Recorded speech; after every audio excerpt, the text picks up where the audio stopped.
В Библията е описано за една жена, която имаше 12 години кръвотечение и даде всичките си пари по доктори и по лекари. Но нищо не е спаси. Продаде имотите си, продаде добитъка си, продаде всичко онова, което имаше и го пръсна по лекари, но никой не можа да й помогне.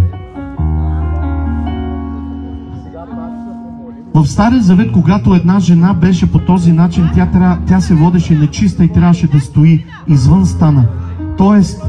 извън града, някъде надалече от града, за да може да не опетнява хората, които са в самият град.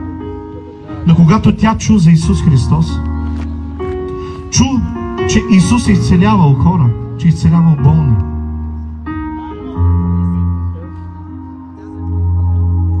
си каза: ще отида и ще докосна само мантията му, ще докосна полата на неговата дреха. И тогава или Господ ще ме изцели, или ще умра. Защо казах ще умра? Защото по закона тя не трябваше да бъде в стана, както преди малко казах. И ако такава жена, която се водеше нечиста, се появи в стана, тя трябваше да бъде убита с камък.